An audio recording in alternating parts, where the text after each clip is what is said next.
हाय, good morning, सत श्री अकाल, आदाब, नमस्कार, वणकम, जय हिंद। कैसे दोस्तों? मैं हूं आपका अपना डॉक्टर नवनीत कालरा।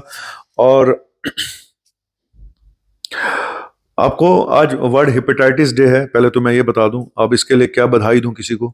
आप एक तो अवेयरनेस के लिए होते हैं ये सब जो हेल्थ से रिलेटेड जो डे होते हैं, world health day, cardiac day, फलाना डे, ये डे, वो डे।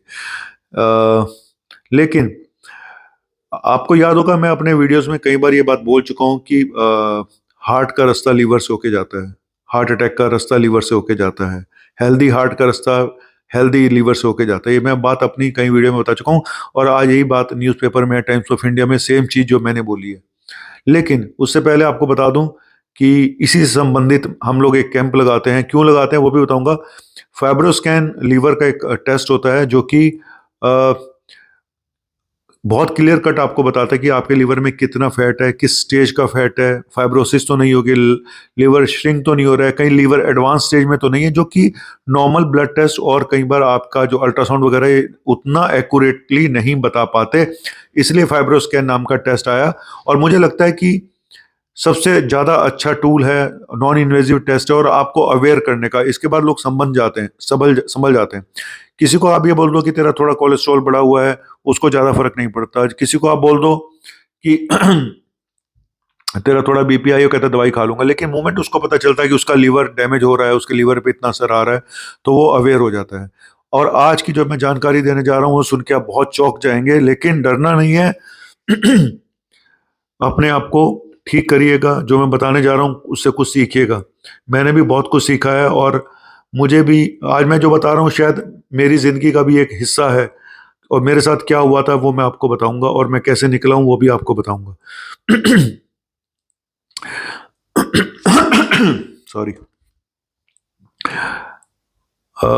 यूएस में हर 4 में से 1 इंसान को फैटी लीवर डिजीज है। भारत में हर 3 में से 1 का लीवर फैटी हो चुका है, और आने वाले समय लगता है ये प्रॉब्लम और बढ़ेगी जो लाइफस्टाइल हम लोगों के हो रहे हैं। आपको एक बात बताता हूं कि लीवर का में जनरली 5% फैट होता है। ये फैट 10% से ऊपर बढ़ जाए तो इसको फैटी लीवर बोलते हैं, और ये प्रॉब्लम करना शुरू कर देता है। हार्ट का रास्ता लीवर से होके क्यों गुजरता है, इसका भी एक रीजन बताता हूं। और अगर आज आपको पता चल जाता है कि आपको फैटी लीवर हो गया है, तो आपको अलर्ट हो जाना चाहिए, आपको बहुत सावधान हो जाना चाहिए, क्योंकि आगे जो मैं बातें बताने जा रहा हूं वो यही बताता है कि जो मैंने बात बोली थी कि हार्ट अटैक या हेल्दी हार्ट का रास्ता हेल्दी लीवर से होके जाता है, हार्ट अटैक का रास्ता खराब लीवर से होके जाता है, वही बताने जा रहा हूं। अगर किसी इंसान को फैटी लीवर होता है और वो 20 साल तक रहता है, तो आप यकीन मानिए उसको 20% चांसेस हैं कि उसको 15 से 20 साल के बाद हार्ट अटैक हो सकता है। यानी कि आपको 15-20 साल पहले ही एक इंडिकेशन मिल जाता है कि भाई संभल जा, संभल जा, संभल जा। और यही 15 से 20 साल के बाद लीवर के खराब होने के चांसेस भी होते हैं, लीवर सिरोसिस होने के चांसेस भी हो सकते हैं। तो एसोसिएशन तो बहुत मजबूत है, और ये भी देखा गया कि जिन लोगों के हार्ट रेट बढ़े हुए होते हैं, जैसे मैं अपनी बात बताता हूँ, मुझे साइनस टेकिकार्डिया रहता था, मेरा हार्ट रेट बहुत फास्ट रहता था, नॉर्मल पल्स भी मेरी 100 से ऊपर रहती थी, अब नहीं रहती है। तो और 1-2 बार मुझे पैनिक डिसऑर्डर अटैक भी पड़ा, तो मैं आईसीयू में गया, मेरा ईसीजी हुआ, सब कुछ नॉर्मल था। 1 साल पहले करीब मुझे अचानक पता चला कि मेरा लीवर में फैट भी जमा हो गया, लीवर में फाइब्रोसिस भी है काफ़ी ज़्यादा। तो मुझे समझ में आ गया, और मेरा वेट भी बढ़ चुका था इस कोविड काल में, और वीडियो बना बना के मेरा वेट था 85 केजी के आसपास, 86, 85, इवन 85 तो था ही था। तो मैं समझ गया कि सारी कहानी मेटाबॉलिज्म की हो रही है और इंसुलिन रेजिस्टेंस की हो रही है, और मैंने अपना वेट रिड्यूस किया, जो जरूरी 1-2 मेडिसिन थी वो स्टार्ट करी, और मेरा वेट आ गया 76 पे। और आप यकीन नहीं मानेंगे, वो जो पल्स फास्ट हो जाती थी, वो जो घबराहट हो जाती थी, वो बेचैनी हो जाती थी, ऐसा लगता था कि मैं गया, वो सब ठीक हो गया, वो सब ठीक हो गया। इको कराया तो उसमें डायस्टोलिक डिसफंक्शन ग्रेड 1 था। आज मैं आपको ये चीज बताने जा रहा हूं कि ये भी स्टडी हुई है कि फैटी लीवर डिजीज एक रिस्क फैक्टर है हार्ट फेलियर का, और हार्ट फेलियर भी जब आप इको करा के देखें तो वहां पे डायस्टोलिक डिसफंक्शन मिलता है, फिर भी हार्ट फेलियर का खतरा रहता है, भले ही आपका इजेक्शन फ्रैक्शन नॉर्मल भी क्यों ना हो। और ये कार्डियक एमआरआई भी बहुत इंपॉर्टेंट टेस्ट है इन सब का पता लगाने के लिए। तो जिन लोगों के हार्ट रेट फास्ट रहते हैं और जिनके वजन ज़्यादा है, आप समझ लीजिएगा कि आपकी प्रॉब्लम की जड़ आपके लीवर में है, कहीं और नहीं। जाइए और अपने टेस्ट कराइए। और क्यों होता है ऐसा? हमारे लाइफस्टाइल, गंदा घी तेल, बाहर का खाना पीना, प्रोसेस्ड फूड, ट्रांस फैट, उसके साथ इंसुलिन, कहते हैं इंसुलिन रेजिस्टेंस डेवलप हो जाता है, वो एक अलग कारण है। कुल मिला के लाइफस्टाइल डिजीज है। हम अपने कामों में इतने लगे रहते हैं या हम इतने लापरवाह हो जाते हैं और हमारे वजन बढ़ने शुरू हो जाते हैं और हम उसकी तरफ बिल्कुल भी ज़्यादा तवज्जो नहीं देते। हमें लगता है हमें कोई प्रॉब्लम तो है नहीं, तो सब ठीक है। तो इसीलिए मैं आपको, अगर कुछ लोगों को पता होगा, तो मैंने बीच में फूड व्लॉगिंग भी शुरू करी थी। आज मुझे अफसोस होता है कि मैंने वो क्यों करी, क्योंकि मुझे लगता है कि अगर फूड व्लॉगिंग करनी ही है तो हेल्दी फूड व्लॉगिंग करो। लोगों को ये बताओ कि हेल्दी खाना कैसे बनाना है और कैसे खाना है। आगे कोशिश करूंगा अगर मैं इसमें कुछ कर पाया तो। अभी आपको बता दूं कि 80% डायबिटिक पेशेंट को फैटी लीवर डिजीज होती है। ये भी एक अपने आप में चौंकाने वाला तथ्य है। लेकिन कोलेस्ट्रॉल, ट्राइग्लिसराइड बढ़ जाने से भी लीवर पे बहुत बुरा असर पड़ता है और वो जमा हो जाता है। जनरली लीवर क्या करता है? लीवर कोलेस्ट्रॉल को प्रोसेस करता है और क्लॉटिंग फैक्टर को ये रेगुलेट करता है ना? तो ये कोलेस्ट्रॉल को और क्लॉटिंग फैक्टर, ये सब आपको पता है कि हार्ट प्रॉब्लम के लिए कितने बड़े रिस्क हैं।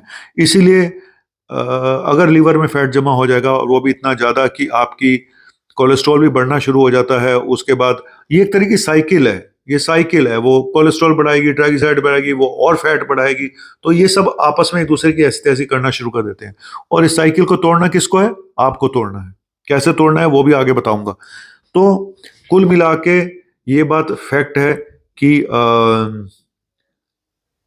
15 से 20% लोगों को 15 से 20 साल के बाद हार्ट अटैक होने का खतरा रहता है अगर आपको फैटी लीवर डिसीज है। और वो भी किस ग्रेड की है उस पर भी डिपेंड करता है। ग्रेड 2, ग्रेड 3 है या साथ में फाइब्रोसिस भी शुरू हो गई है। तो इसके लिए बेस्ट टेस्ट फाइब्रोस्कैन लीवर का ही है। और जिनको भी कराना होगा वो मेरे इस नंबर पे 9810416762 पे व्हाट्सएप पे मैसेज कर दें। वहाँ पे डिटेल आपको बता दी जाएंगी। इस हर महीने के सेकंड सैटरडे को लगता है। इस बार 12 तारीख को, 12 अगस्त को लग रहा है। चलिए, ये तो एक मेरा एडवर्टीजमेंट हो गया अपने कैंप के बारे में। लेकिन सच बोलूं तो मुझे इससे अच्छा टेस्ट नहीं लगता आदमी को अवेयर करने का, क्योंकि इसके बाद आदमी जाग जाता है, मेहनत करता है, वेट कम करता है। ट्रीटमेंट क्या है? अब आपको पता चल गया। आपको सिम्टम कुछ खास फैटी लीवर के होते नहीं है। मैं बता दूं आपको, फैटी लीवर के कोई बहुत ज़्यादा सिम्टम नहीं होते हैं। सिर्फ यहाँ पे आपको लीवर वाली जगह पे थोड़ा सा डिस्कम्फर्ट होगा, थोड़ा एसिडिटी हो सकता है, डिस्पेप्सिया हो सकता है। लेकिन ये प्रॉब्लम तो ज़्यादातर लोगों को होती है, लेकिन ज़्यादातर केसेस में कोई भी सिम्टम नहीं होता। सिम्टम, अब मुझे लगता है कि ये जो सिम्टम आलतू फालतू हैं, ये सब लीवर की वजह से हैं। कोलेस्ट्रॉल का जब आप ब्लड टेस्ट कराते हो तो पता चलता है अरे कोलेस्ट्रॉल भी बढ़ा हुआ है, ये प्री डायबिटीज भी हुआ पड़ा है, इसका वजन भी ज़्यादा हो चुका है। तो ये सब चीज़ें जो हैं, ये ज़्यादा एक तरह का कॉम्प्लेक्स स्टेट बन जाती है, जहाँ पे लीवर भी फैटी हो चुका है, वजन भी बढ़ चुका है, खाना पीना तो गलत था, ये कोलेस्ट्रॉल, ट्राइग्लिसराइड, बीपी भी बढ़ गया है ना? तो ये सब एक सिंड्रोम बन चुका होता है। और हम सब चीज़ों को अलग अलग नहीं ले सकते, सब एक ही का पार्ट है और सब जाती हैं फिर आपकी हार्ट और स्ट्रोक, क्लॉटिंग की तरफ। तो फिर इससे बचे कैसे? जो लोग ये कहते हैं कि लीवर के ये लक्षण जान लो, अगर आपके पैरों में सूजन आ गई है, जॉन्डिस हो गई, भाई ये सिरोसिस के हैं, ये फैटी लीवर के सिम्टम नहीं है। ये तो तब है जब लीवर खत्म ही हो गया, पेट में पानी भर गया है, ये है वो है, ये सब बात क्या है। फैटी लीवर के सिम्टम बहुत कम होते हैं, ज्यादातर पेशेंट को पता ही नहीं होता उनको फैटी लीवर है। और मैं ये बता रहा हूँ कि मेरे साथ देखिए क्या हुआ, मेरा तो हार्ट बीट इतनी फास्ट होनी शुरू हो गई थी और हम समझते थे एंग्जाइटी एंग्जाइटी एंग्जाइटी। इसलिए हर पेशेंट को एंग्जाइटी बोल देना ये भी कोई अच्छी बात नहीं है। चलिए ट्रीटमेंट पे आते हैं। ट्रीटमेंट सिर्फ लाइफस्टाइल को ठीक करना ही है। सबसे बड़ा है 10 से 15% अपना वजन ठीक कर लो, आपकी, मैं सच बता रहा हूँ, आपका 90% लीवर की प्रॉब्लम अपने आप ठीक हो जाएंगी। उसके अलावा डाइट है, जितना फैट फ्री डाइट खाओगे, शुगर बंद करो, फ्रूट्स वेजिटेबल लो, कुछ एलमंड्स वगैरह साथ में खाओ, थोड़ा सा 4-5 बादाम रोज के खाओ, नट्स, और हरी सब्जियां खाओ, है ना? और चलना फिरना शुरू करो। वेट कम करना है तो चलना फिरना शुरू करना पड़ेगा, वॉक करनी पड़ेगी। बाकी बाहर का खाना पीना बिल्कुल बंद करो, डी स्ट्रेस करो अपने आप को, स्ट्रेस मैनेजमेंट करो। और मेडिसिन में जो है वो, और सबसे बड़ी बात है, दारू वारू अगर कोई एडिक्शन से, तो उनको भी बंद करना पड़ेगा, उसके बिना काम नहीं चलेगा। मेडिसिन, जो प्रूव्ड मेडिसिन है वो सिर्फ एक ही है, विटामिन ई, टोकोफेरोल। उसका जो एक्टिव कंपाउंड जो मैं यूज करता हूँ वो है टोकोट्रिनोल। ठीक है, थोड़ा कॉस्टली है लेकिन उसके साइड इफेक्ट थोड़े कम हैं। ठीक है, और बहुत लंबे समय तक ये दवाइयां अपने आप ना खाएं, क्योंकि ब्लड प्रेशर अगर हाई रहता है तो आपको उसमें भी कम भी करनी पड़ सकती है समय के साथ। 3 से 6 महीने के लिए मैं देता हूँ जनरली मेडिसिन, हालांकि और मेडिसिन भी आ गई हैं, सैरोग्लिटाजार है, वो भी देते हैं, पाइग्लिटाजोन है, लेकिन वो पेशेंट टू पेशेंट हम देख के देते हैं। सैरोग्लिटाजार थोड़ी और कॉस्टली मेडिसिन है। तो कुल मिला के मेडिसिन है, लेकिन सबसे अच्छी मेडिसिन क्या है? वजन कम करिए, अपने लाइफस्टाइल को ठीक कीजिए, उससे अच्छा कुछ भी नहीं है, और अपनी डाइट को ठीक कीजिए। और शुगर, मैदा और नमक, इन सबको जितना कम से कम खाएंगे उतना अच्छा रहेगा। अपना कोलेस्ट्रॉल, अपना यूरिक एसिड, अपना ट्राइग्लिसराइड, इन सबको कंट्रोल में रखें। Thank you very much. यही ट्रीटमेंट है। और रास्ता, जी हाँ, रास्ता हार्ट का लीवर से होके गुजरता है। लीवर एक टोल टैक्स की तरह है, जहाँ आपको टैक्स देना पड़ता है, और अगर आप चाहते हैं टैक्स ना देना पड़े तो भाई टैक्स तो देना पड़ता है। अगर गड़बड़ रास्ते से जाओगे तो वहाँ टैक्स तो देना पड़ेगा, नहीं तो वो बनवा लो, क्या बोलते हैं उसको, बिना टैक्स दिए निकल जाता है इंसान। मजाक कर रहा हूँ। थैंक यू वेरी मच, शुक्रिया, बाय बाय।